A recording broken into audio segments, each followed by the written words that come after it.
A lo tonto modorro hemos llegado a las 8:41 de la mañana, 7:41 en las Islas Canarias y en el Reino Unido.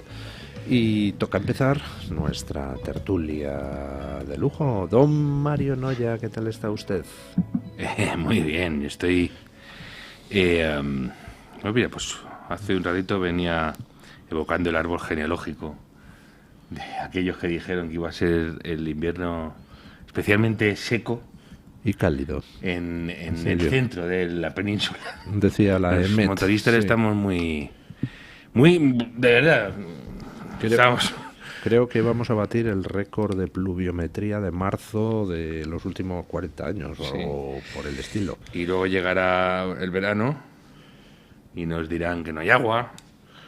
Porque ¿qué hacemos con el agua en España, don Luis? Pues la tiramos al mar, en vez de somos así, aprovecharla. Estupendos, ¿no? Sí. Eso es, uno de los países... hemos dicho muchas veces, lo de que el cambio climático existe es como decir que el sol sale todos los días, ¿no? Y lo que tienes que hacer, en vez de decir, bueno, pues ahora nos enfadamos y no respiramos, te tienes que adaptar a las circunstancias del cambio, ¿no?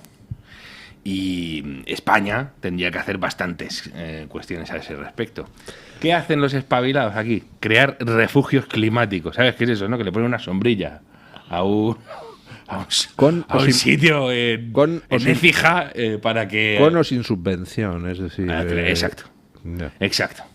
Bueno, le decía que estamos batiendo récords de lluvias después de que la EMET hubiera dicho que iba a ser un invierno particularmente cálido y seco. Sí. Bueno, estoy leyendo un mensaje de Meteo Huelva que dice: tenemos récord, marzo de 2025 se acaba de convertir en el mes de marzo más lluvioso del observatorio de AEMET Huelva Ronda Este, en una serie que empezó en el año 1985, o sea, el mes de marzo más lluvioso de los últimos 40 años. Menos mal que iba a ser seco. Pero fíjese, don Luis, porque claro, la gente está tan escamada con esta gentuza que dicen: ¿qué os jugáis a que dentro de 2 meses nos dicen que ha sido el invierno más seco? Te sacan una gráfica ahí con mucho, sí, mucha circunstancia. ¿Usted cree que ha habido mucha lluvia, Pues no, pues ha sido no, muy seco. Mentiroso. ¿A quién va a creer usted? ¿A usted? ¿O a sus pantalones? ¿A mí o a sus propios ojos mentirosos, sí. que decía Groucho Marx? Exacto, a sus propios ojos mentirosos. Es Don una de las grandes frases de la Antonio historia. Omuloni, ¿qué tal está usted? Buenos días, pues precisamente con este invierno tan seco, cuando caen 4 gotas en Madrid, madre mía, he tardado en llegar lo más grande.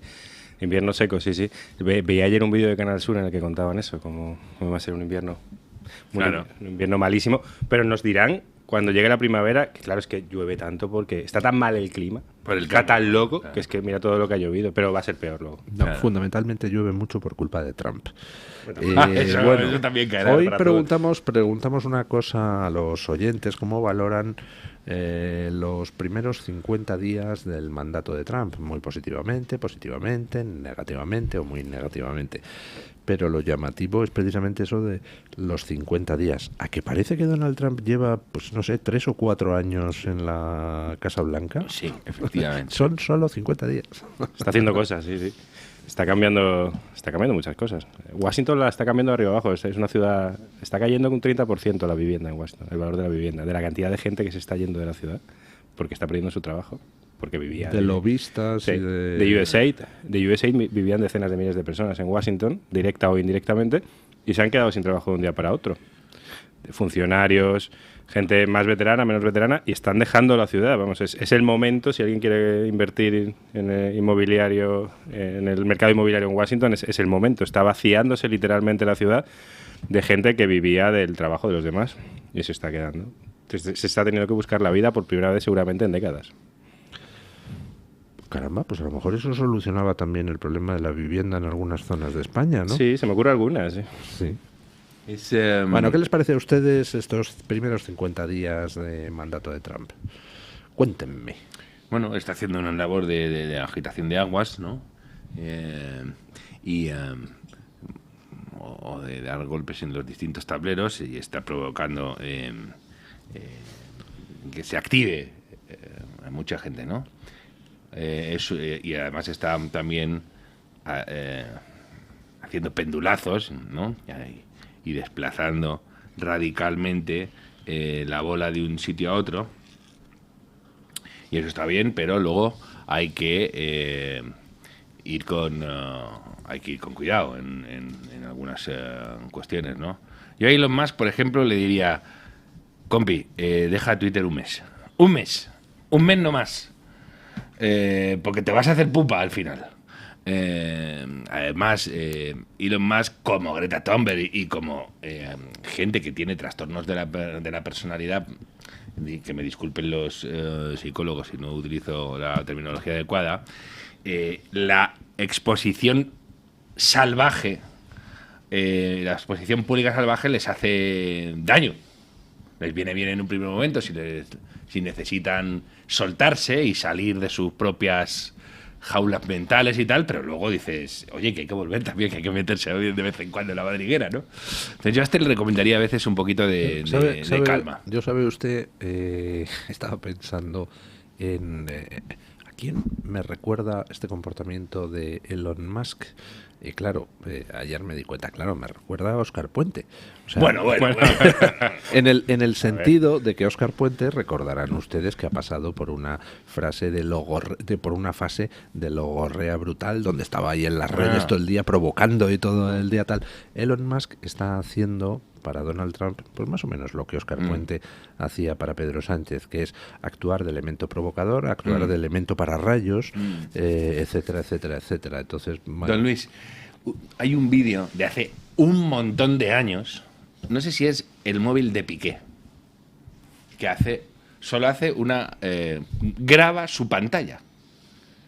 No os hacéis una idea de lo que era el móvil de Piqué. No paraba, era... O sea, no, es un señor que no puede detenerse a ver sus... Entonces, no sé si sabéis las implicaciones de una saturación tan criminal de tu de tu exposición pública. Eso no lo aguanta nadie, estoy diciendo, nadie. O sea, no, ya incluso si no tienes trastornos de la personalidad o lo que sea, tampoco lo aguantas o te acabas convirtiendo en un trastornado. Dicho eso, otra cuestión que es importante, que es una de los puntales de este mandato de Trump, ¿no? Las órdenes ejecutivas. Está diciendo, bueno, vengo yo y voy a batir los récords de órdenes ejecutivas y vemos que está bien porque se ha hecho mucha cosa mal durante mucho tiempo. Pero ojo, porque el uso de las órdenes ejecutivas es muy peligroso. Sí. Muy peligroso. Y en Estados Unidos, bueno, claro, siempre te dicen, ¿no? Los padres fundadores no pensaron en esto. Padres fundadores, además, pensar en un país donde los poderes tuvieran muchísimo menos poder y donde nadie tuviera que remitirse a ellos para arreglar asuntos de su cotidianidad. ¿Qué sucede? Como ha habido tanta invasión de los poderes estatales, de la vida de las personas, de la vida en sociedad, de la vida económica, de la vida privada, pues claro, necesitas hacer una corrección. Pero, ojo, ya digo, porque las órdenes presidenciales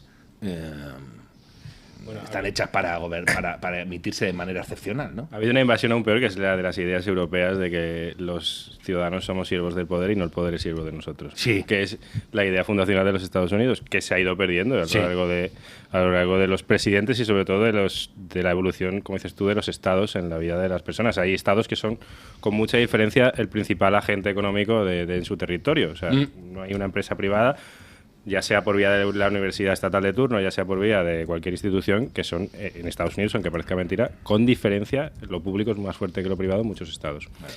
En otros no. Y eso es un poco lo que equilibra las cosas, pero cada vez es menos. Y además lo que es privado se ha encamado con lo público en los últimos años de una manera que nada tiene que ver con su negocio. O sea, cuando Jeep critica el combustible fósil o Burger King la carne, pues evidentemente no vive de vender hamburguesas o de vender coches. Eso, vía orden ejecutiva, lo está combatiéndolo Trump. Es verdad que tiene las dos cámaras, que tiene la Corte Suprema, que tiene la mayoría de los estados, que tiene un respaldo su partido, incluso diría él, que no ha tenido antes y que no ha tenido nunca. Pero aún así, claro, es una pendiente resbaladiza, que dirían allí. Y aunque no es el primero que lo hace, Biden nada más entrar y Obama aplicaron cientos de órdenes ejecutivas, Trump lo está haciendo de otra manera y va por el camino aunque ahora está todo un poco más revuelto allí, va por el camino de deshacer esa estructura.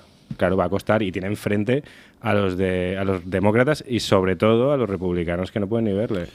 Ahora, sí. Estaba consultando. Obama emitió en su mandato en sus 2 mandatos 276 órdenes ejecutivas. Bill Clinton en sus 2 mandatos 364. Joe Biden en su único mandato 160. Hasta el momento Trump lleva 126 en 50 días. 50 días. No, pero si es que además él dijo, voy a batir el récord de órdenes presidenciales. Creo que el récord en los primeros días lo tenía Obama y este dijo, se acabó. Y luego... de todas formas, eso en Estados Unidos, pues bueno, tiene el contrapeso de los tribunales y ya estamos viendo cómo los tribunales federales, pues en ocasiones le han dado la razón, en ocasiones le han paralizado cosas y luego le han dado la razón, en ocasiones le quitan la razón. Ha intervenido el Tribunal Supremo incluso ya en un caso quitándole la razón a Trump. Es decir, existen una serie de contrapesos que están funcionando, ¿no? Y hay asuntos que no se pueden tratar por vía de orden ejecutiva. Eso es muy saludable. Nacionales de guerra. Sí. Eso es muy saludable porque... Pero con eso también se lo quieren cargar los demócratas. ¿De qué partido? ¿No? Y vaya nombre. Los demócratas llevan mucho tiempo diciendo ¿cómo hacemos para subvertir el orden constitucional americano? En Estados Unidos mucha gente dice, se encarga de enfatizar que no es una democracia, es una república. Y lo dice precisamente por la cuestión de la difuminación, de la diseminación del poder, para que nadie tenga demasiado, ¿no? Y la república está ahí precisamente para corregir el poder que puede tener una democracia de tipo asambleario o lo que sea, ¿no? ¿Qué sucede? Pues dicen los demócratas, no, esto no nos gusta, pero ni un pelo. Entonces, ¿qué vamos a hacer? Vamos a copar la Corte Suprema. ¿Y cómo se copa la Corte Suprema en Estados Unidos? Bueno, pues ampliando el número de miembros de la Corte para generar ahí mayorías decisivas durante mucho tiempo. Eso lo dicen los lunes. Los martes te dicen que van a hacer estado a Puerto Rico y si te pones, dividen Washington y hacen 2. Lo que quieren es generar estructuras que impidan que los republicanos vuelvan a gobernar. No sé si os suena esto de algo, y en algún país si habéis visto que la izquierda sea así de canalla. Lo que ocurre aquí es que aquí tienes a la en teoría derecha apoyando eso, tienes al Partido Popular, a la teórica oposición apoyando que se amplíe. Aquí lo que han hecho con el Constitucional, que no es la Corte Suprema, pero es algo parecido, es tomarlo por la fuerza. Con el apoyo del PP. El Constitucional español es infinitamente peor. Digo, el modo de designar. ¿Por qué? Pues porque... No se tienen que morir los jueces. Eso es. Estados Unidos los cargos son vitalicios. Y luego hay una cosa que es interesante. Que de verdad los jueces de la Corte Suprema se creen su misión y... Bueno, además no le deben el cargo a una persona, no le deben el cargo a Trump, pasan por unos hearings, por unas audiencias que son muy duras, necesitan muchos apoyos y vienen de una carrera donde han tenido que negociar muchas cosas, etc. Son profesionales de hacer carrera. Y cuando llegan... Ha habido decisiones de la Corte Suprema en tiempos de Reagan, por ejemplo, donde jueces supuestamente conservadores adoptaban decisiones trascendentales que corrían en contra de los intereses del Partido Republicano. Como son jueces vitalicios, no hay más. Solo hay una solución. No hay, eso es. Y en ese momento, por ejemplo, ¿qué sucede? Ha habido jueces brillantes, jueces conservadores brillantísimos en Estados Unidos, y los hay. Y entonces intentan, esto tampoco va a sonar, la izquierda intenta asesinarlos civilmente. Campañas salvajes de demonización de las personas. No te quiero ni contar si son negros. La izquierda norteamericana, cuando un negro se mueve del redil que les han preparado, del papel que salga corriendo. Mirad por ahí las cosas que le han hecho, por ejemplo, al juez Thomas, que es uno de los grandes nombres de la judicatura americana de los últimos 2 siglos. O mirad, este ya no era negro, pero al juez Kavanaugh. Ellos lo que buscan es, bueno, si no os puedo tirar por las buenas, os voy a tirar por las malas. Y hacen unas campañas de verdad que dices, Eso es interesantísimo, ¿eh? que no te pillen. Quizá el juez Thomas sea el jurista más importante de Estados Unidos vivo. Sí, sí. Y quizá Thomas Sowell sea el economista de Estados Unidos vivo. Sí, sí. Más importante, los dos son negros negrísimos. Y Los dos son apestados Exacto. como supremacistas blancos. He llegado a leer Exacto. sobre ellos Sí, sí. por el establishment estadounidense. Sí. Hablando de los jueces del Supremo, en los últimos 40 años, el Partido Demócrata y el Partido Republicano no han nombrado a ni un solo doctor en Derecho como miembro del Tribunal Supremo. Tuvo que llegar Trump para nombrar en 2017 a Neil Gorsuch, que sí era doctor en Derecho. Es decir, en el Tribunal Supremo es verdad que tiene una independencia mayor, pero no está lejos de la contienda política, y a quien han venido nombrando los del Partido Demócrata ha sido a gente afín a ellos, Sí. y a quien ha venido nombrando los republicanos era a gente neutral o afín Sí. al Partido Demócrata. Ya te digo yo, Como aquí. ya te digo yo que en general lo que ha llegado a la Corte Suprema no es, o sea, de verdad, no te encuentras jueces garzones de la vida. No, eso te no, lo eso no. encuentras. O sea, te Cándidos. encuentras gente al menos con una Te lo encuentras. experiencia laboral en el mundo de la justicia importante. Bueno, Te encuentras, mira, fíjate, y de nuevo, las consecuencias no deseadas o eso si piensas bien, de proteger a las minorías, etcétera. Mira, de hecho, ha habido problemas ahí de calidad de los aspirantes cuando empezaron a buscar categorías. A ver, necesitamos una mujer negra lesbiana, ahí ya la has liado. Porque ahí es donde empiezan a buscar donde no deben buscar. Y se han producido situaciones, la famosa pregunta esta de ¿qué es una mujer? Se lo dijeron en una audiencia a una candidata demócrata que dijo, no soy bióloga. Sí. Pero no te creas que lo dijo por chulería, sino, oye, por favor, dame un respiro, no me preguntéis qué es una mujer, que no me lo estudia. Era salvaje ver que les hacen hacer papelones a gente que no necesita hacer papelones. Hay gente brillante. El juez Gorsuch tiene unos libros, o el juez Scalia. Es que no. o Kavanaugh. Claro, no, hay... ¿Cómo se llama la... Joder, ha habido una... ¿Cómo se llamaba la jueza conservadora? Barrett. Amy Coney Barrett. Imagínate, además, estos son ejemplos también. ¿Cuántos hijos tiene? 7, ¿no? 28.500. Creo que sí. Y ha conseguido ser juez de la Corte Suprema sin que además... por cierto, ha sido el voto que ha decantado la derrota que ha sufrido Trump en la Sí. Corte Suprema. Es decir, es una jueza conservadora, pero que no tiene problema en determinados casos alinearse con lo que ella cree que es justo. En general, el sistema en Estados Unidos de separación de poderes funciona bien, y por supuesto Trump no es ninguna amenaza para ese sistema, y se regula de acuerdo con lo que la justicia va diciendo. Hacemos una pausa publicitaria y nos vamos a hablar pues de el aspecto quizá más llamativo de lo que ha sido, bueno, uno de los aspectos más llamativos de lo que ha sido la actividad de Trump en estos 50 días, que es el tema de Ucrania, porque ya llegó ayer Zelensky a Arabia Saudí para el tema de las negociaciones, la primera ronda de negociaciones Estados Unidos-Ucrania dentro del proceso de paz. Y bueno, pues hoy comienza oficialmente ese proceso. Pausa publicitaria y lo comentamos. Libertad, con Luis del Pino. Bueno, les decía que íbamos a hablar del tema de las negociaciones de paz que se inician hoy en Arabia Saudí, porque ese es uno de los temas estrella, digamos, de estos 50 primeros días del mandato de Trump.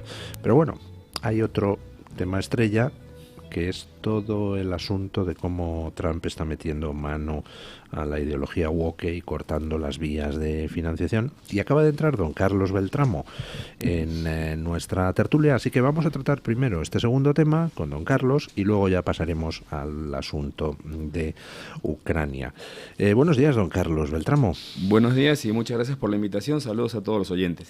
Bueno, don Carlos es doctor en Educación por la Universidad de Navarra, licenciado en Filosofía por la Universidad Popular Autónoma del Estado de Puebla, en México, coordina el área de Educación del Carácter y la Afectividad en el proyecto de Educación de la Afectividad y la Sexualidad Humana del Instituto de Cultura y Sociedad de la Universidad de Navarra, imparte docencia en la Facultad de Educación y Psicología de la Universidad de Navarra y es director académico de ALAFA, Alianza Latinoamericana para la Familia. Vamos, tiene usted un currículum de lo más completito, don. Y además, bueno, en mis ratos libres colaboro con una institución en Estados Unidos que se llama Population Research Institute, que justamente se dedica a la investigación dentro y fuera de Estados Unidos de esto que acabas de mencionar, todos los abusos en nombre de la ideología woke que se han venido llevando a cabo en los últimos años, sobre todo con el predominio demócrata, ¿no?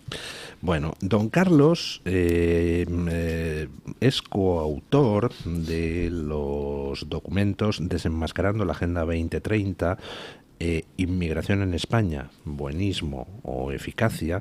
Ayer hubo un evento donde estuvieron don Carlos, estuvo don Agustín Laje presentando estos documentos. El evento pues lo organizaba NEOS a las 7:30 de la tarde en el espacio de la Fundación Pablo VI.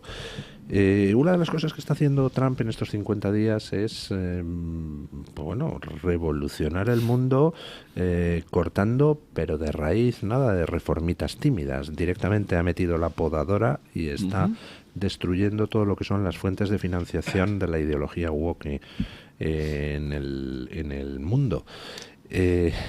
Don Carlos, vamos por partes. Sí. Uno, la Agenda 2030 es la plasmación de esa ideología woke en Occidente y en todo el mundo.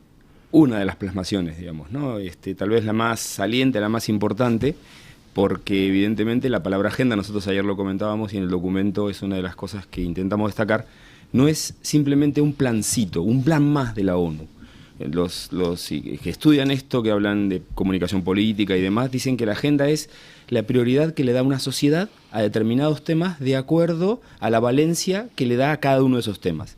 ¿Qué quiere decir con esto? Que la ONU no nos está proponiendo una serie de objetivos más o menos loables, que se acabe el hambre, que el agua alcance para todos, que la pobreza sea cero, sino reformatear nuestra cabeza.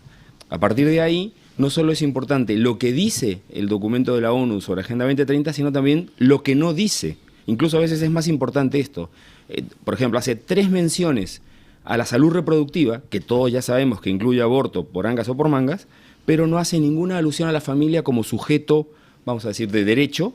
No habla de la paternidad, no habla de la maternidad, no incluye a las religiones como un actor dentro del proceso de un futuro mejor y cosas de este tipo. Con lo cual, el formateo que nos están proponiendo es evidentemente como muy sesgado ideológicamente, muy claro, ¿ok? Entonces, básicamente sí, es una de las plasmaciones de lo que ahora llamamos ideología woke. Hace poquito tiempo no se hablaba tanto de esto, pero es como que...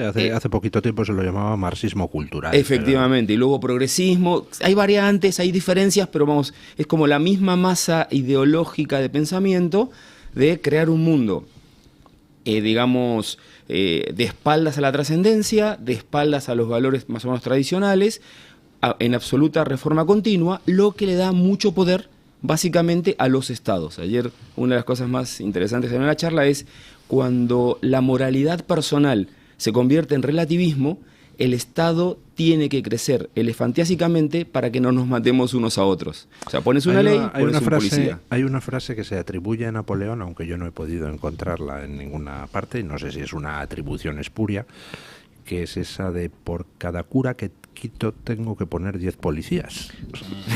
No la había escuchado, pero a ver, lo estamos viendo, más allá de la verdad, del origen de la frase o no, es lo que está sucediendo. Cada vez que las leyes se van haciendo más amplias para efectivamente comillas, no nos matemos, convivamos de una manera mínimamente decente, necesitas alguien que imponga externamente estos reglamentos. Por eso, normalmente, el socialismo y esta ideología woke van muy de la mano, porque además es a veces tan contra natura algunos de sus razonamientos, que si no se imponen con ingentes cantidades de dinero público, la gente no termina de entenderlo ni de asumirlo, porque efectivamente es algunas veces disparatado, ¿no? Para mí el problema fundamental de la Agenda 2030, bueno, hay dos. Un problema metodológico, y es que estamos hablando de la imposición de unas agendas con un determinado sesgo ideológico sin ningún tipo de validación democrática. Agendas que son desarrolladas por think tanks en distintas partes, el más conspicuo de los cuales es el Foro de Davos, agendas que son promovidas desde un organismo, pues en fin, que no es precisamente una representación de la voluntad democrática del pueblo como es la ONU, y todos estos planes se debaten en lugares como el Foro de Davos, se promulgan en la ONU, los toman organizaciones supranacionales como la Unión Europea y al final se nos imponen a los ciudadanos de a pie sin que nadie nos haya preguntado si queremos comer grillos o no queremos comer grillos, si queremos que se promueva el aborto o queremos que se dé ayuda a las mujeres embarazadas, si queremos que se promueva la inmigración masiva o queremos que exista una inmigración ordenada. Es decir, a mí lo que me preocupa de la Agenda 2030 es el carácter profundamente antidemocrático de su concepción e implementación e imposición. Y luego hay una segunda cosa, y es que al final, efectivamente, en la Agenda 2030, después de quitada toda la paja de queremos poner fin al hambre en el mundo, queremos que haya agua para todos, etcétera, lo que hay, en lo que se plasma en los documentos, es una fuerte pulsión antidemocrática, una fuerte pulsión anticapitalista y una justificación de todo lo que es trivializar los derechos humanos individuales para subsumirlo en supuestos derechos de colectivos. Sí. Con lo cual, pues estás eliminando los derechos humanos individuales en el momento en que tú dices que derechos de la mujer, no, oiga, no existen los derechos de la mujer, lo existen son los derechos de cada mujer en cuanto ser humano y tienen que ser los mismos que los de cada hombre en cuanto ser humano, ¿no? Así es. A eso tienes que agregarle un tremendísimo aparato de mercadotecnia entre el pin, los colorcitos, esa sensación de plataforma democrática que se genera como una especie de nueva inquisición, porque de alguna manera lo que te hacen pensar es los bien pensantes, las personas buenas, ¿cómo van a estar en contra de esto? Y entonces, claro, el paquete es tan potente, tan fuerte, empieza con 16 objetivos generales, que son, como yo a veces digo, son como los pedidos de las Misses Universos en estos concursos, porque son que haya la paz en el mundo. ¿Vale? ¿Quién puede estar en contra de eso? A la gente le digo, si ustedes vieron solo los objetivos y estaban de acuerdo, en el 90% les digo que lo entiendo, porque está preparado para eso. El problema es la letra chica. Nosotros llamamos a eso contrabando ideológico, digamos, ¿no? Te presento algo muy bonito para pasar la frontera y una vez adentro de la frontera saco para golpes del auto y tal, la droga o lo contaminante, y entonces siempre hay que ver la letra pequeña. Pero a la gente... Está usted describiendo algo que he vivido en primera persona, es decir, yo en un debate televisivo con un conocido ex eurodiputado del Partido Popular me dijo eso, pero ¿cómo puedes estar en contra de la Agenda 2030? Es que estás en contra de que pues eso, acabemos con el hambre en el mundo. Dijo, eso es mercadotecnia pura y dura. Entonces reemplazamos la democracia por la mercadotecnia. Quien tenga más poder para eso, hacer roscos de colorines, pagar publicaciones súper grandes, poner personajes de cierta presencia pública que hablen de esto, entonces va a tener esa voluntad general, ¿no?, que decían en la Revolución Francesa, que es lo que piensa la gente. O sea, lo que piensa la gente, ya ni siquiera hablamos de encuestas, ¿no? Y te van creando la sensación de que efectivamente es necesario y que si te opones eres un apestado, eres un retrógrado, eres un ultra algo, un homófobo, lo que sea, un fobo algo que te deja fuera de la tribu, y nadie que está fuera de la tribu, claramente, digamos, ¿no? Eso además, pero además es peligrosísimo, porque llega un momento que además algún miserable lo hace aposta, que es voy a ponerlos contra la pared para tenerlos a todos atemorizados, y de repente viene alguien y dice basta. Y ese alguien puede ser alguien bueno o malo. Y si tú, de objetivos nobles, si tú has prostituido objetivos nobles, puede venir uno que considere que esos objetivos nobles no lo son, sino que son una basura y que de verdad hay que matar gente o cosas de estas. Claro. Y como tú has desactivado las salvaguardas de la sociedad porque les has estado diciendo todo el día, has paparruchizado cosas importantes, a ese le has abierto el campo para que cuando venga haga mucho daño, ¿eh? Pero de todas formas, ahí está usted hablando de un futurible. Yo los que veo que hacen daño son otros. Yo los que veo que hacen daño son precisamente los que impulsan todo este tipo de cosas. Ejemplo, Greta Thunberg, un producto de marketing clarísimo. O sea, la misma casta que nos gobierna saca de repente en sus reuniones a Greta Thunberg y dice, escuchemos la voz de la juventud rebelde. Juventud rebelde, pero si la estás promocionando tú mismo. Y entonces, luego al final, cuando rascas un poquito, se ve que las paparruchas climáticas eran una simple estafa para promover otras cosas. ¿Qué cosas? Pues las que se dedica ahora a defender Greta Thunberg, que a ver si exterminamos a Israel de una vez del mapa y que fuera el sistema capitalista, etcétera, etcétera, etcétera, ¿no? Don Luis, yo le quería preguntar, por cierto, a don Carlos, o hacer observaciones a don Carlos de un par de temas que han llamado poderosamente la atención en Estados Unidos, por ejemplo. Planned Parenthood, que es la gran... Sí. La gran industria del aborto, en Estados Unidos está en graves problemas porque le han retirado la financiación. Y, por ejemplo, no se ha reparado nunca, hay gente que dice, por ejemplo, dicen, oye, los negros deberían buscar mejores amigos porque con estos acaban en la aniquilación. Dicen, no ha habido mayores bajas en la población negra que las promovidas por gente que dice que velan por las familias negras que han desaparecido. La gran tragedia de las comunidades negras es que no hay familias. Lo dijo Barack Obama. Lo mejor que le puede pasar a un niño negro es que tenga un padre en su casa, porque no hay. De repente, mira, un negro con padres. Lo raro. ¡Qué raro! ¿Bien? Una. Dos, que no sé si usted tiene datos al respecto, que el otro día lo tratamos en Voz y me llamó mucho la atención porque yo no había reflexionado en esto.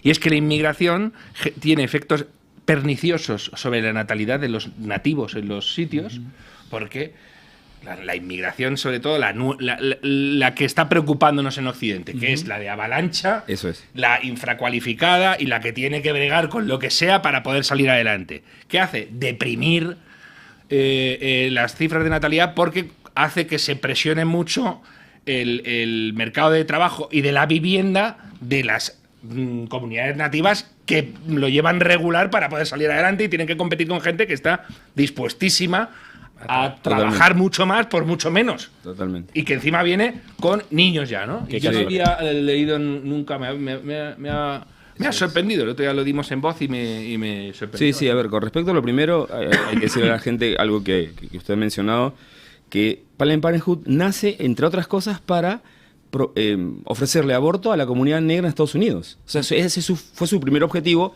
más over the sea, digamos, fuera de los Estados Unidos, con el informe Nixon de que ellos veían una amenaza supuestamente de la sobrepoblación, como nos reímos, comillas, comillas, comillas, porque es para llorar ahora el tema, de que se les ha ido completamente la mano y ya estamos en un invierno demográfico tremendamente rápido que nos está trayendo ya problemas concretos en muchas áreas, ¿no? Entonces, bueno, que efectivamente la comunidad afroamericana fue el primer objetivo de esta agenda absolutamente racista, que ahora se pone como defensora antirracista, o sea, porque el relato da para todo, digamos, ¿no? Y con respecto al tema de la inmigración, efectivamente, el problema no es la inmigración. Yo soy argentino, llevo casi 20 años en España, tengo hijos españoles, mi mamá era peruana, o sea, quiero decir, el movimiento siempre ha sido normal, pero... Es usted la hispanidad. Sí, gracias a Dios, estoy muy contento por eso. Con lo cual, evidentemente, por ejemplo, en el informe que tenemos en NEOS, no hablamos de que no hay que tener inmigración, es un fenómeno natural de toda la vida. Lo que pasa es que esta avalancha indiscriminada que genera caos en las comunidades a las que arriba, parece que a veces un caos querido por aquellos que lo están propiciando, porque no se puede pensar que esto está sucediendo solo de casualidad cuando es tan masiva y tan generalizada. El otro día Vance decía, no quiero que Estados Unidos tenga una reglamentación de la inmigración peor que la del resto del mundo. Yo le digo, Vance, en Europa estamos igual. O sea, tenemos una legislación con este tema, o una praxis, más que incluso legislación, del mismo nivel que te está proponiendo los demócratas de allá. Con lo cual, acá hay algo más. Es decir, no hay que ser conspiranoicos, pero cuando empiezas a repetir o ver que en Argentina tienen problemas con los inmigrantes peruanos, que son mi otra patria, digamos, o paraguayos y demás, los norteamericanos con los mexicanos, centroamericanos y demás, nosotros con los... dices, tío, o sea, algo está pasando generalizado. Entonces, no es oposición a la inmigración, sino que yo soy inmigrante. Cuando yo salgo de un país que tiene un problema y vengo a uno que no lo tiene, lo mínimo que espero que ese país al que arribo siga sin tenerlo. De lo contrario, estaré en la misma situación anterior de donde salí y tendré que buscar otro camarote en el Titanic. No sé cómo decirlo. O peor, don Carlos, si usted viene huyendo de una mafia que le está haciendo la vida imposible en su país y de repente ve que esa mafia se traslada a su país refugio, dice usted, ¿y ahora qué hago? Y lo peor, los locales no distinguen y dice, ¿usted de dónde viene? De Argentina. Sí. Y hay una mafia argentina estaría. Bueno, todos los argentinos son mafiosos. Y como ellos mismos dicen que lo resuelvan en su comunidad, y usted dice, ¿cómo que lo resuelva yo con los mafiosos? Que no, que me venga usted a defender de ellos. Ahí yo tengo una experiencia discrepante. Cuando uno utiliza los canales legales adecuados y realmente viene a aportar, que sería uno de los elementos más importantes de la inmigración, la actitud que yo siempre he tenido, he emigrado en 3 países en mi vida, más que mi madre era migrante, siempre ha sido de acogida, de integración y demás. Pero hay como un toma y daca. O sea, yo te abro las puertas, pero tú pon tus manos, vamos a decir así, en función de este bien común y realmente aporta. Entonces las comunidades se vuelven receptivas cuando efectivamente hay ese orden. Este desorden actual de la inmigración está generando una no receptividad y una dificultad para la integración de aquellos que venimos de afuera para sentirnos parte de esta comunidad. Y eso es muy grave porque nosotros mismos decimos, yo cuando llegué era mucho más fácil integrarse siempre y cuando vinieras con esas manos para trabajar con la gente. Ahora todo es mucho más complicado, todo es mucho más embarrado, con lo cual hay algo ahí de inhumano en el tema. Porque, sobre todo, es que, lo habéis dicho, ¿no? Es antinatural, es una reversión del orden natural. La Agenda 2030 plasma esa reversión que viene desde hace mucho escrita por la Escuela de Frankfurt, que se muda a Nueva York, a Columbia, y desde ahí se esparce todo, ¿no? Y base de eso es la sexualización, la hipersexualización de la sociedad. Está escrito por ellos, no es visto a posteriori, está escrito desde antes, y con esa hipersexualización, dicho en un término un poco así, se quita el amor en la toma de decisiones de la gente y lo único que queda es la ley. Y que hay que legislarlo todo y hay que convertir la relación entre los ciudadanos y la relación de los ciudadanos con el Estado en violenta. No queda otra solución para que la gente cumpla normas. No hay virtud, solo hay obediencia. Y esa expansión del Estado necesaria es en lo que estamos. La Agenda 2030 no es más que el sometimiento, la sumisión de la gente corriente en manos de una casta de políticos, de periodistas y de empresarios que viven del trabajo de los demás. De hecho, en esa línea, una reflexión que tenemos en el Instituto de Trabajo es el tema de que cómo en los documentos de la ONU te dicen de que hay que hacer una educación sexual centrada en los derechos. Entonces, tenemos ahí 2 problemas. Primero, la definición de derechos hoy en día, lo comentaban hace un rato y podemos hablar hasta el infinito del asunto, se ha convertido en que arbitrariamente cualquier deseo o capricho se convierte en derecho. ¿Okay? Bueno, ahí hablamos en algún documento sobre eso, pero hay algo incluso más de base. El amor es dar y recibir. Cuando tú centras la educación sexual en los derechos, solo te centras en el recibir. Cortas la dinámica íntima de la sexualidad en una de sus partes. O sea, de por sí, por definición, centrar la educación sexual en los derechos, que en parte no está mal, porque efectivamente todo el mundo tiene derecho a ser respetado, etcétera, etcétera. Pero, tío, esto debe tener una correspondencia de la otra parte, porque finalmente, para que yo pueda ejercer mi derecho de ser amado, tiene que haber alguien que tenga la obligación, comillas, comillas, comillas, de amarme, pero una obligación desde el amor. Entonces, recortan todo y los chicos están aprendiendo eso. Me encanta. Antes ha dicho don Mario que es usted un reflejo de la hispanidad. Y, efectivamente, me ha encantado esa combinación de su acento con esa expresión de tío. Pero tío. Sí. Típica madrileña. Mis hijos se van a reír mucho de mí cuando escuchen esto. es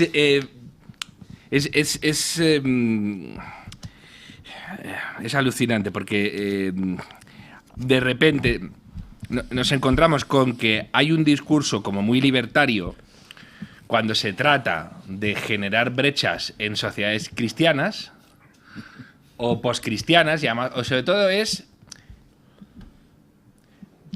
quieren hacer sentir la derrota al cristianismo. Entonces, oye, que quiero poner máquinas de condones en colegios religiosos. Ay, ¿en serio? ¿Seguro? ¿Sí? Sí, que es que hay un derecho y tú... Bueno, vale.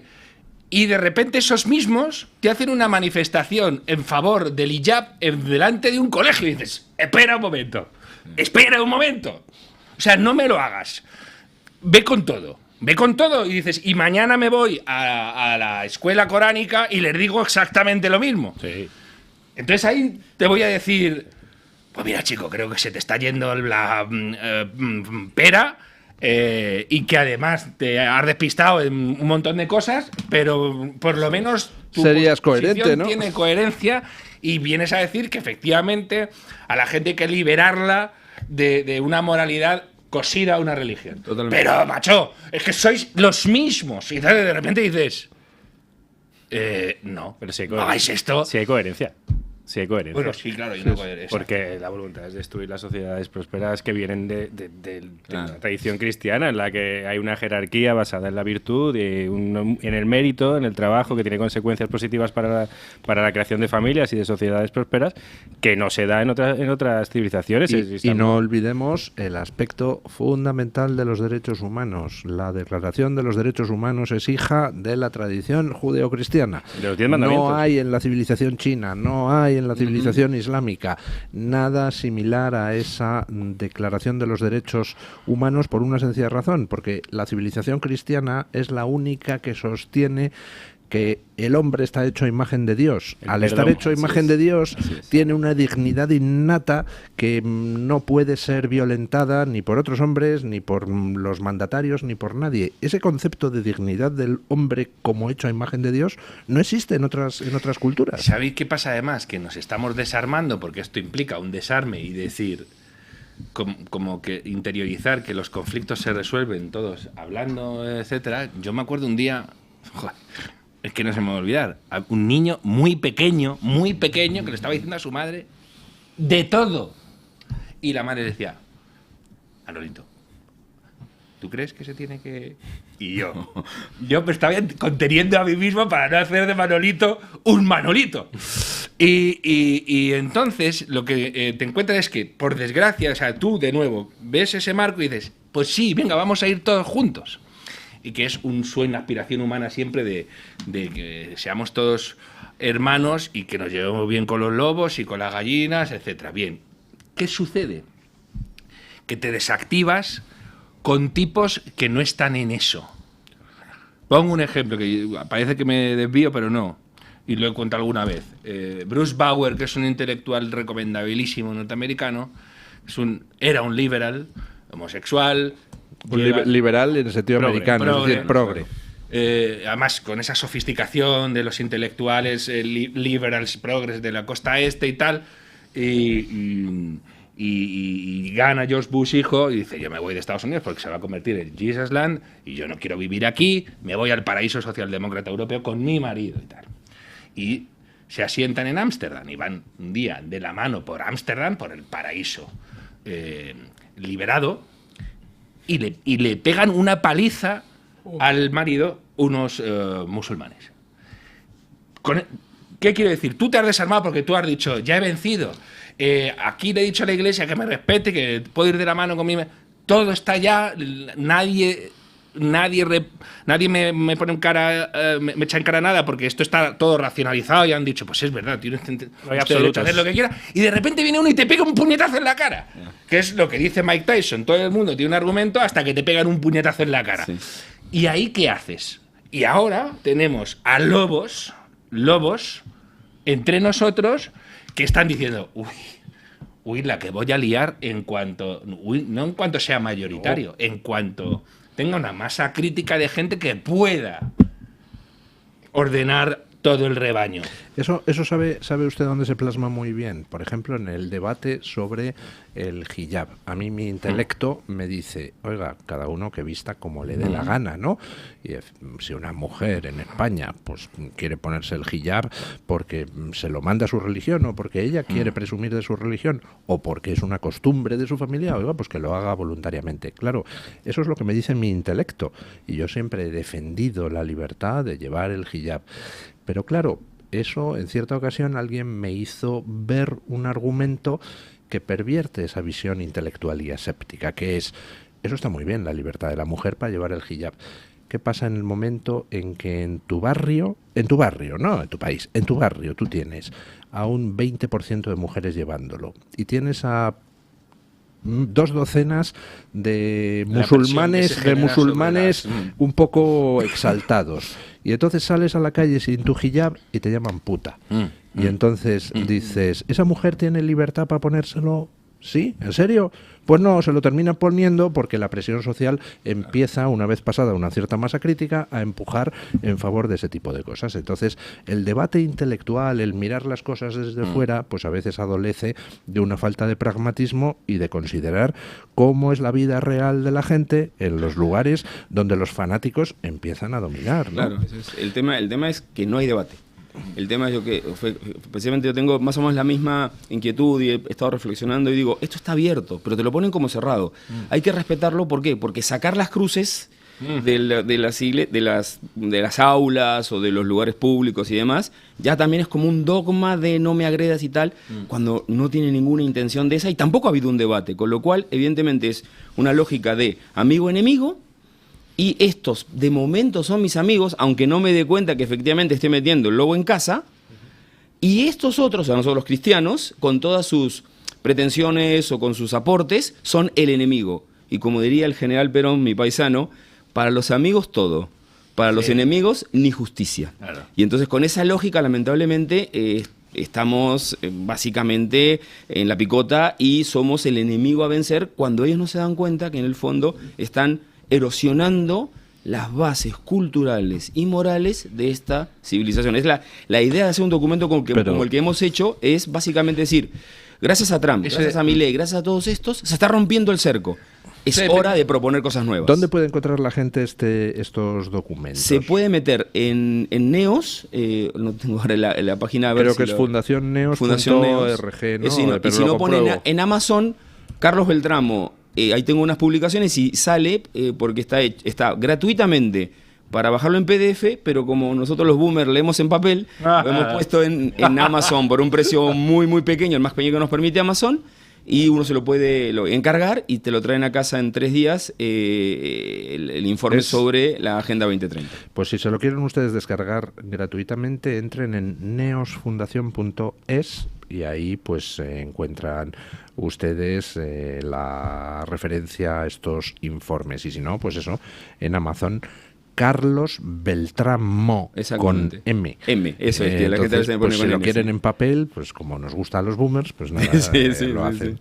Bueno, don Carlos, muchísimas gracias por haber estado aquí, gracias por la excelente labor que realizan ustedes a través de la Fundación Neos y en el resto de sus actividades. Y hacemos una breve pausa publicitaria y nos vamos a hablar del inicio de las conversaciones de paz en Ucrania, que empiezan hoy. Don Eric Gutiérrez. Don Luis. Que tenemos lotería para el Día del Padre. Tenemos lotería para el Día del Padre, don Luis. Ya saben que tuvimos lotería de Navidad, que tocó. Que don Luis no me dejó decir el número porque iba a tocar. Por eso tocó, porque no... Hay que decirlo. Yo creo que tuvo mucho que ver. Seguramente don Mario esté muy a favor de no decir el número. Ya sabemos que es un gran detractor de esta medida de don Luis, pero bueno, a veces hay que acatar lo que dice el jefe, lo que dice el Donald Trump, pero de Radio Libertad. Entonces, en este caso tampoco lo vamos a decir, pero sí vamos a decir, no vamos a decir el número, lo estarán viendo la gente que esté viéndolo en televisión cuál es, si no, pues si están ustedes escuchándolo en radio y quieren saber cuál es, pues ya saben, tienen que entrar a loteriaelblas.com/Club de Amigos Toro TV para ver el número y de paso, oye, pues pueden comprarlo, don Luis, porque ya sabemos que trae suerte Radio Libertad, que mañana es Libertad trae suerte, entonces pues allí tendrán el número para comprarlo. Si no quieren comprarlo online, hay otra manera, se pueden acercar a nuestra sede, calle Modesto La Fuente 42, preguntar por Olga Berganza y se lo venderemos encantados, porque ya sabe don Luis que esto es una máxima que empezó en Navidad y que seguirá por los próximos años. En el Toro TV, en Radio Libertad, Mañanas en Libertad, aquí la lotería toca. Ya lo sabe, don Luis. Muchísimas gracias, don Eric. Y vamos con el tema de las conversaciones de paz en Ucrania, porque hoy comienzan. Bueno, en realidad comenzaron ayer, porque ya estuvo Zelensky reunido con el príncipe saudí y hablando, por supuesto, de las conversaciones de paz, cómo lo ve Ucrania, qué condiciones, el alto el fuego previo, etcétera, etcétera, etcétera. Esto que va a pasar hoy, es decir, esas conversaciones en Arabia Saudí entre Ucrania y Estados Unidos, podía haber empezado hace más de 2 semanas, pero pues ahí la Unión Europea intervino para azuzar a Zelensky contra Trump, para que al final pues lleguemos al mismo sitio, es decir, a lo que tenía que haberse producido hace 2 semanas, pero ahora ya en una situación bastante más, perdónenme la expresión, encabronadita. Hasta tal punto que si analizan ustedes los mensajes que está poniendo Zelensky en redes, desde el follón en el despacho Oval, ha desaparecido cualquier mención a la posible participación de la Unión Europea en las conversaciones de paz, porque Zelensky ha entendido correctamente que por ese camino iba mal. Bueno, ¿qué les parece a ustedes? ¿Cómo está yendo esto? ¿Podemos asistir a un acuerdo de paz rápido? ¿Tendremos altibajos? ¿Tendremos follones? ¿Tendremos discusiones? ¿Qué creen ustedes que va a pasar? Bueno, seguramente ahora, por muy duro que suene, el principal obstáculo para que haya paz en Ucrania es la Unión Europea. Son varios países europeos que están empeñados en querer, incluido el Reino Unido, en querer mostrar que tienen un peso en el mundo que no tienen, que han perdido. Esto es una cuestión... Uno de sus argumentos es que Rusia va a seguir avanzando. Está bien, es un imperio y se comporta como tal, y es normal que los imperios se quieran expandir hasta que se encuentren con otro. Y la Unión Europea ahora mismo no ejerce como un imperio ni militar ni político, ni siquiera ya económico. O sea, el porcentaje del peso que tiene en el comercio mundial es cada día menor y va a seguir por ese camino porque está preocupada en otras cosas. Bruselas está en otras cosas. Ahora van a jugar al rearme, van a endeudarnos todavía más, casi 1 billón de euros para un rearme, a ver con qué fin. Pero en la guerra de Ucrania la voz que tiene Europa es mínima. De hecho, Zelensky ya no lo menciona, como usted ha dicho, don Luis, y no va a pintar nada, no parece que vaya a pintar nada en este acuerdo. Yo espero que por su afán de querer pintar o de hacer como que pinta no entorpezca unas negociaciones que están medianamente, no sé si avanzadas, pero sí encarriladas, en las que, bueno, Ucrania y Rusia a través de Estados Unidos tendrán que llegar a un acuerdo porque la alternativa, el alargar la guerra, solo sería posible con una intervención militar sobre el terreno de hombres de países europeos. Bueno, porque Estados Unidos ya ha dicho que eso no lo va a hacer. La única opción que quedaría es que enviar tropas, porque Ucrania tampoco tiene ya gente, están reclutando por la fuerza a los pocos jóvenes que quedan en el país, que no han ido al frente, quedan muchos fuera y han muerto miles que no van a poder, obviamente, ni manejar las armas que se les manden ni los vehículos que se les envíen desde Europa o desde donde sea. Entonces, es la única alternativa que queda, una paz, y que Europa no entorpezca, que ya tendrá que decidir, ya tendremos que decidir en algún momento. Toca hacer un debate de que queremos ser de mayores, si queremos ser un imperio militar, si queremos tener presencia política y militar como conjunto europeo o como suma de naciones, o simplemente, en un mundo que ya no va por ahí, ser un centro comercial cuando cada vez lo somos menos. Ya veremos, es que ya sabéis, o sea, y además tengo razón. Pero hable el micrófono. Tengo razón. ¿En qué? En que no se puede, cuando los periodistas nos metemos a vaticinar. Mira, chico, habla del presente y de lo que ha pasado, que eso se puede chaquear y rastrear, y después hablamos. O sea, no sé qué va a pasar. No lo sé. Pero va a ser eterna la guerra. Claro. Bueno, en Europa tenemos memoria de guerras eternas, ¿no? 30 años, 100 años, todos los que quieras. Y además fueron las que configuraron Europa. Pero no quiero entrar ahí. Digo que fijaos, el mundo de las relaciones internacionales, sobre todo cuando están belicizadas, es impredecible a más no poder. Mira Siria. ¿Quién te iba a decir hace 2 semanas Todo el mundo. que iba... Ah, bueno, ahora sí, ¿no? Pero Pero esto sí. no, esto y de la manera en que se ha producido, es más, no sabemos ni siquiera bien qué está pasando y cómo de repente Está en matando un a Cristiano. foco hay un levantamiento, no se sabe. Entonces, por ejemplo, Trump es una persona también que se pone muy nervioso con este tipo de cuestiones, decir, no, oye, lo quiero resolver ya. Bueno, pues hay cosas que no vas a poder resolver ya. Le está pasando con los rehenes de Hamas, que veremos a ver en qué se sustancia todo. Esa negociación también estaba muy encauzada y no termina de cerrar. Israel el otro día cortó la luz en Gaza. Cuando corta la luz en Gaza es porque vas a hacer algo, que tiene toda la pinta de que no estaba incluido en un acuerdo de paz. Siria. Mirad cómo se está poniendo Siria y ahí Siria sigue siendo un territorio del máximo interés donde Rusia... ¿Sabe usted para qué sirve cortar la luz? Para detectar mediante cámaras oportunas donde hay generadores eléctricos a base de quema de combustible. Llevan 2 años. 2 años. Yeah. El problema, el drama de Hamas es que han demostrado y siguen demostrando que tienen una capacidad de resistencia alucinante. Has devastado el territorio, les has matado a todos los líderes y los tíos siguen ahí. Y encima te están negociando Están mintiendo. entregas de rehenes y en algunas de ellas incluso hacen desfiles. Imagínate la capacidad que tienen aún de generar este tipo de cuestiones. Y luego, tiene toda la pinta además de que Gaza, lo de abajo, tiene que ser alucinante. O sea, el submundo de Gaza... ¿El subsuelo? Pues claro, Sí. el submundo, porque eso ya es una cuestión de hablar de submundos, ¿no? No sé qué sucederá en Arabia Saudí.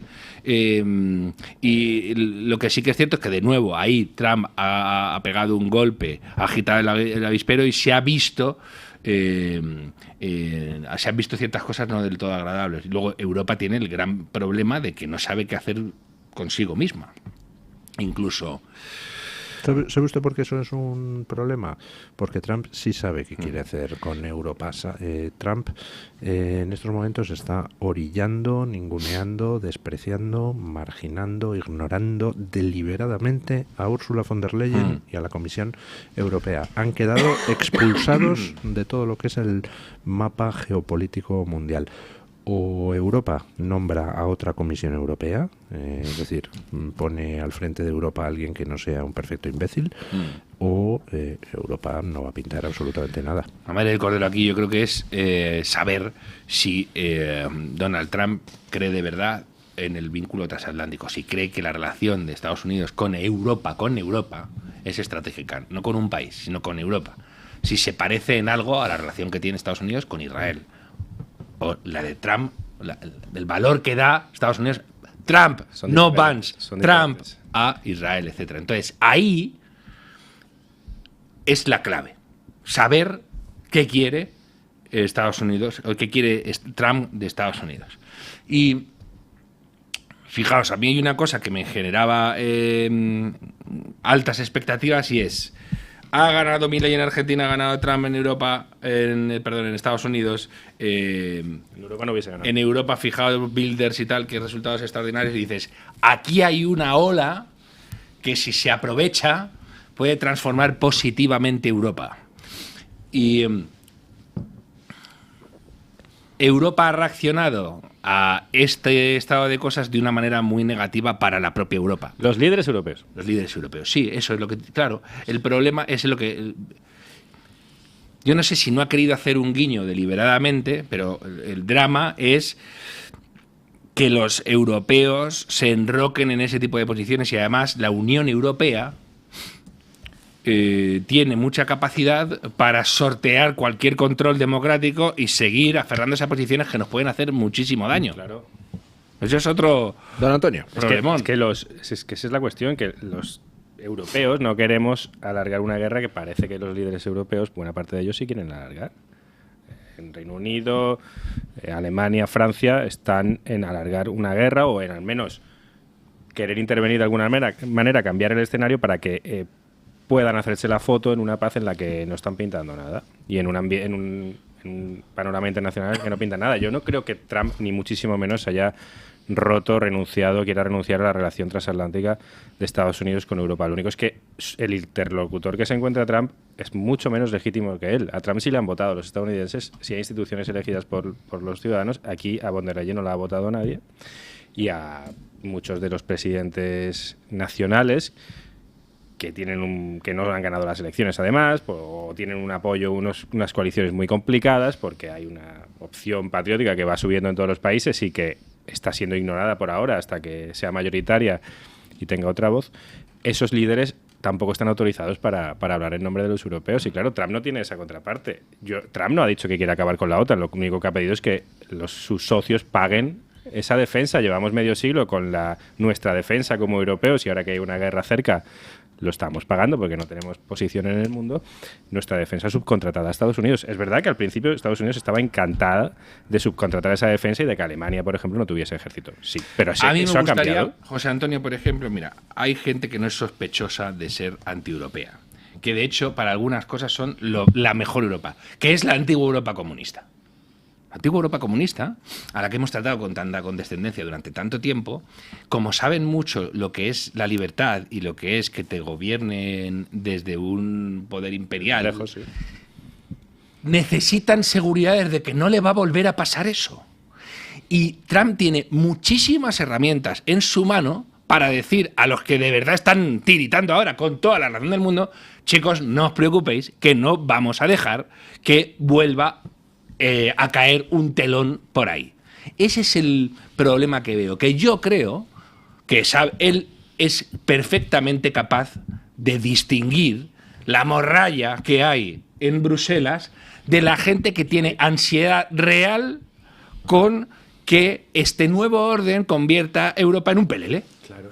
Y, o sea, lo vuelvo a decir, el momento en que Trump cortocircuita en la famosa rueda de prensa de la Casa Blanca es cuando el periodista polaco que pregunta 4 o 5 veces le dice, oiga, que es que en Polonia de verdad estamos acojonados, que vienen otra vez los rusos.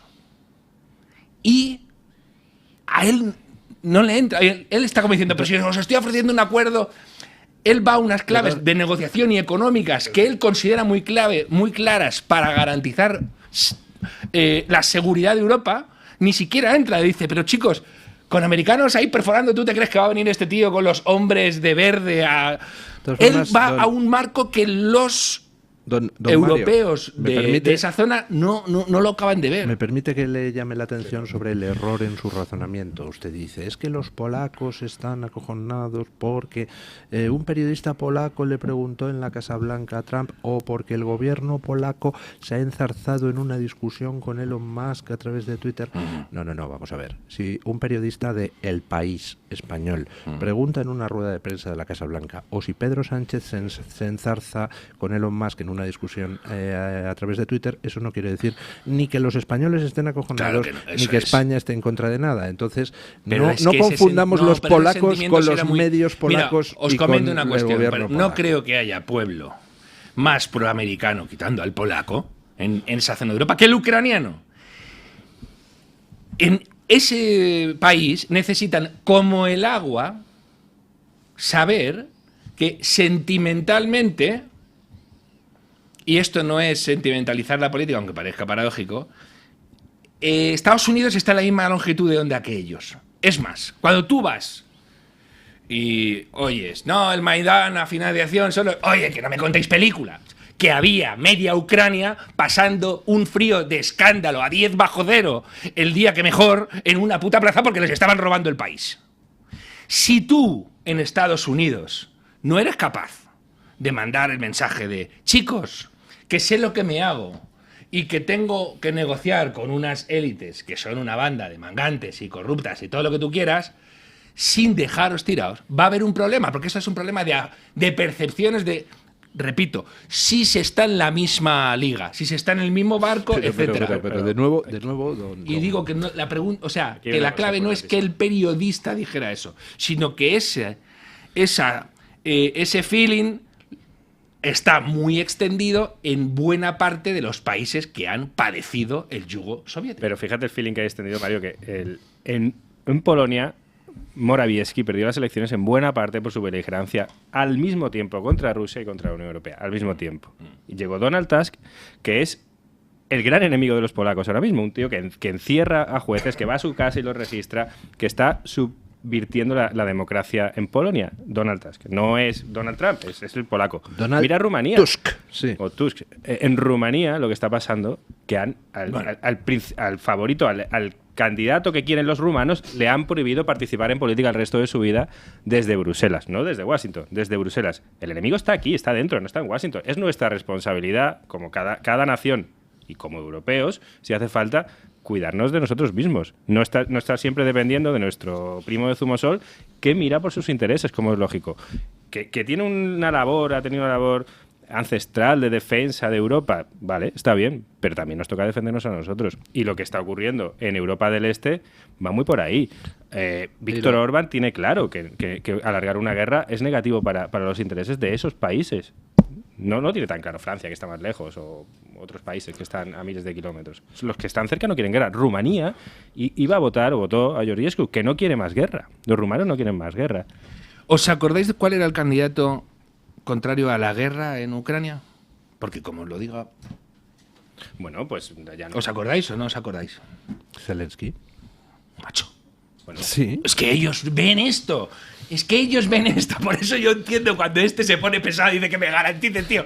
Oye, macho, que yo vine aquí negociando con ese señor que me había invadido ya el país, que me había invadido en 2014 el país. y cayó todo el mundo. Sí, por eso digo, pero que lo que yo estoy comentando es que Trump tiene capacidad de generar confianza en la ciudadanía si quiere. Y ha habido momentos en esa negociación que allí no se ha detectado y de repente dicen, chicos, que nos quedamos solos. Y Europa, por eso, de nuevo, insisto, el drama de Europa es que está en manos de otros. Ha subcontratado tanto su defensa que de repente dice, si mi primo, el de Zumosol, de repente dice que ya no es mi primo, a ver qué hago yo, porque tengo a Marruecos, tengo a Argelia, tengo media Siria dentro de mi territorio, tengo a China y tengo a Rusia, y yo no soy capaz, porque me he desarmado, de generar una política de defensa propia. Pero ¿sabe? El desarme importante y perjudicial que ha hecho Europa no es el de armas, ese es el de menos.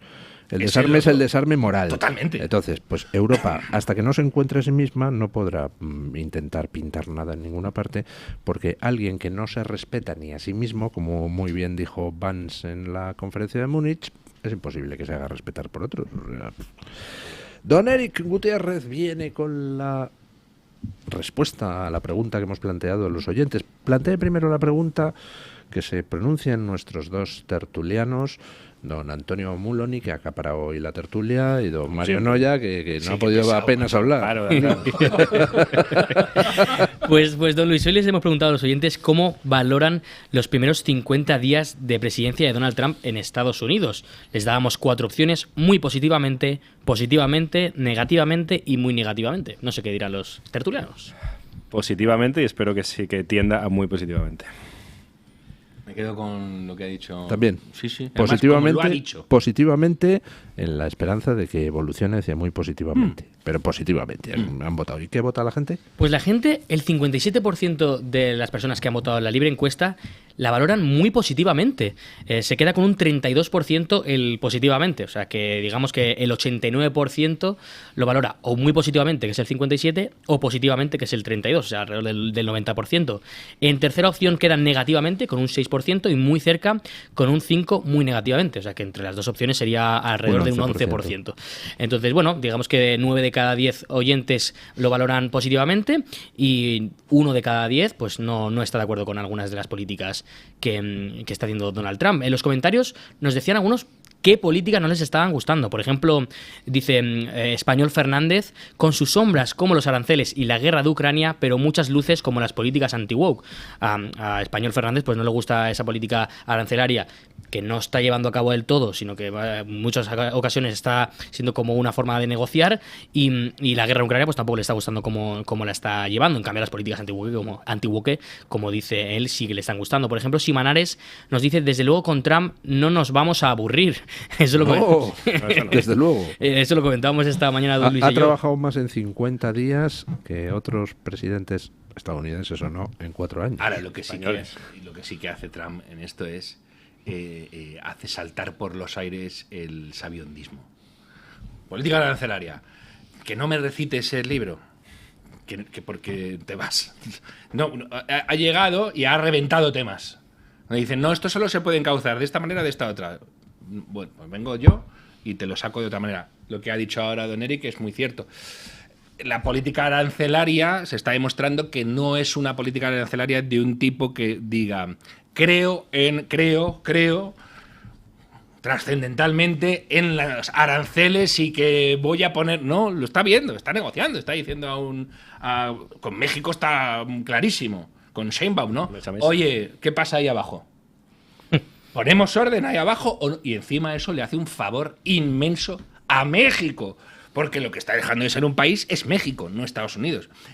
Las imágenes que hacen que se te caiga la cara al suelo de vergüenza las da México cuando veis las fugas de los narcos mexicanos de las cárceles. Bueno, se dice fugas, por llamarlo de alguna manera. Entonces, ayudas. Claro, eso de hecho está haciendo que México vuelva a ser un estado que se haga cargo de sus fronteras, etcétera. Entonces, hay que ver en qué para la política arancelaria. Si nos acaba perjudicando a los consumidores, es decir, a todos, porque todos somos consumidores, o no. Y por ahora no lo está haciendo para... no son Irene Montero de la vida que dicen, estáis consumiendo de más. No.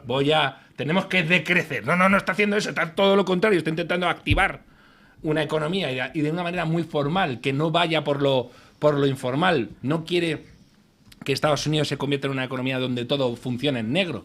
Que hay mucha gente que dice, qué maravilla cuando se funciona en negro. Cuidado con lo que deseáis.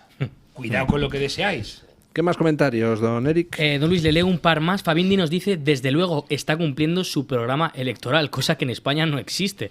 Bueno, esa gran diferencia con algunos políticos españoles. Y por último, Carguelas nos dice, muy positivo. Y lo que es mucho más positivo es que no se haya tenido que preguntar por el balance de los 50 días de presidencia de Kamala Harris. Claro, uno va en detrimento del otro.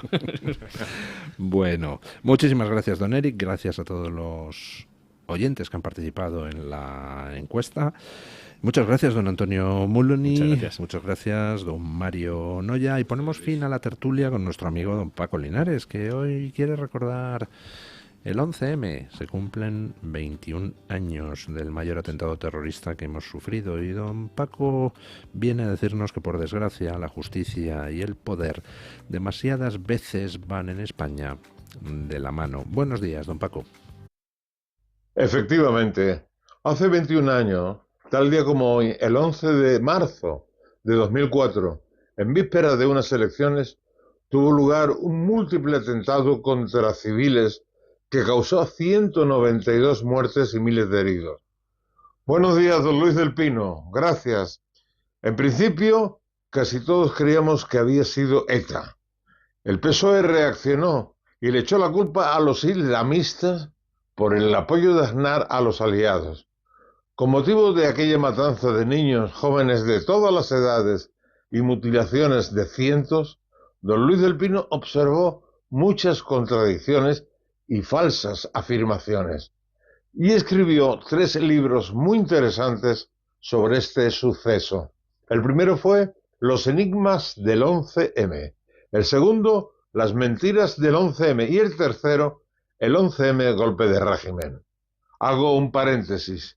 Desde entonces, y por caminos que solo Dios sabe, he conocido a una de las personas que más quiero, respeto y admiro en este mundo, mi querido amigo don Luis del Pino.